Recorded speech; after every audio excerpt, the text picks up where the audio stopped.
pikiran aneh datang saat kita sendirian.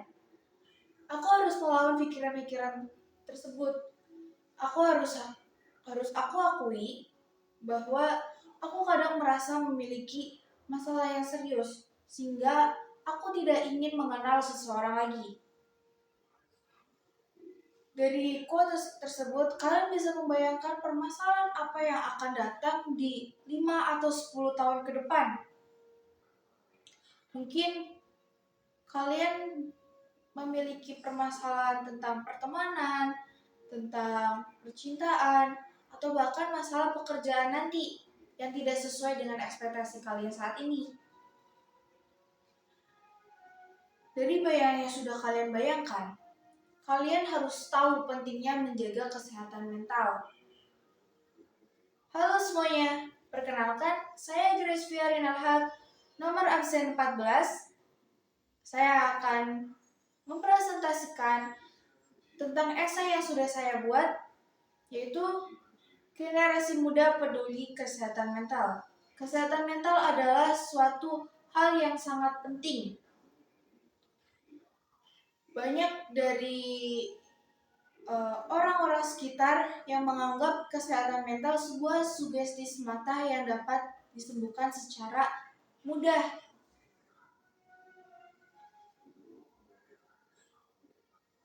Banyak kasus atau gangguan mental yang terjadi di era milenial seperti sekarang, yaitu PTSD, Post Traumatic Stress Syndrome, OCD, Obsessive Compulsive Disorder, terus ada anxiety yaitu gangguan kecemasan, dan ada depresi. Banyak dari kasus gangguan ini yang menyebabkan di kalangan remaja atau kalangan dewasa sekitar 18 atau 29 tahun mereka melakukan percobaan bunuh diri. Ada juga anak-anak di bawah umur yang melakukan percobaan bunuh diri karena mereka merasa ditindas dan dibully di lingkungan sekitarnya, sehingga memicu gangguan yang paling umum yaitu depresi. Pusat Informasi Kriminal Nasional ada 971 kasus bunuh diri di Indonesia per Januari sampai Agustus 2023. Dan menurut WHO ada 700.000 orang yang melakukan percobaan bunuh diri per Agustus,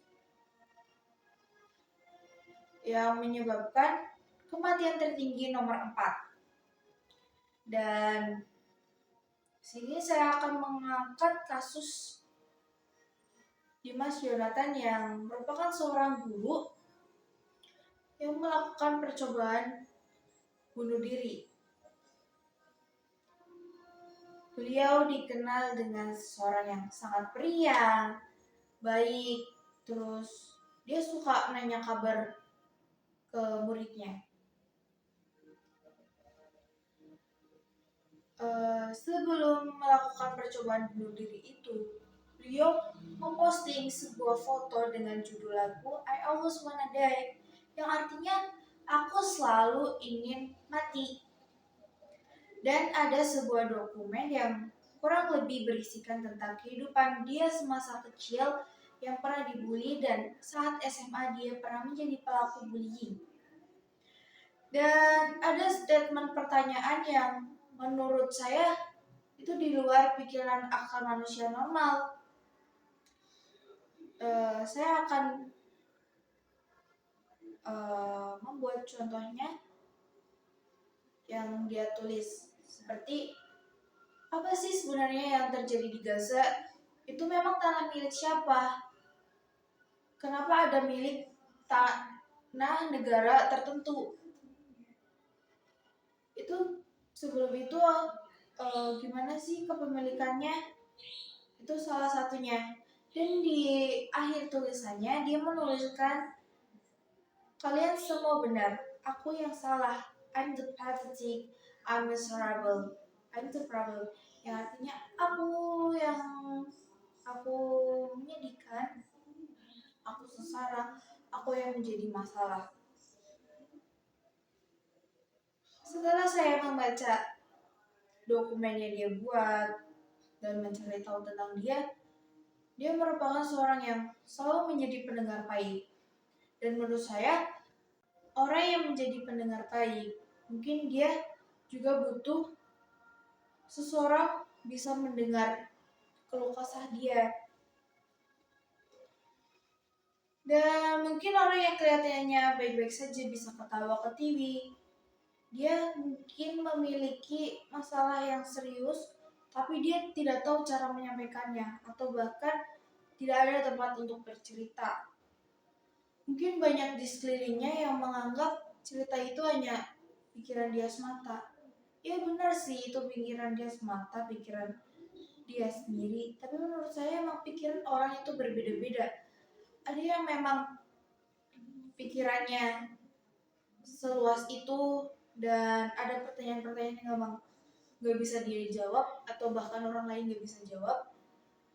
Jadi dia gak kuat dengan pikiran itu, sehingga dia melakukan percobaan bunuh diri.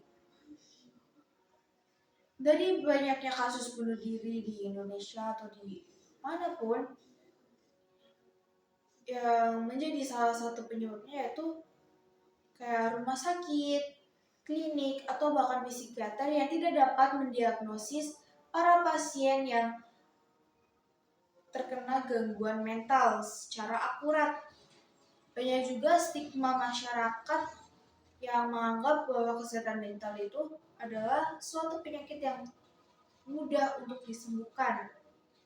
Sehingga banyak dari para individu ini takut untuk mencari pertolongan karena mereka dianggap memiliki pikiran atau gangguan yang normal-normal aja. Dan dari kondisi yang dialami Dimas Yonatan atau bahkan para individu lain, sudah jelas bahwa mereka memiliki masalah yang cukup serius. Sudah sangat jelas bahwa mereka membutuhkan pertolongan medis yang profesional dari masyarakat atau dari pemerintah itu sendiri. Kita sebagai generasi muda harus menjaga kesehatan mental kita agar kita tetap bisa berpikir positif, menjalankan kehidupan sehari-hari dengan aman, tentram. Itu saja yang dapat saya sampaikan. Apabila ada kesalahan, mohon dimaafkan. Saya akhiri. Bye-bye semuanya. Terima kasih.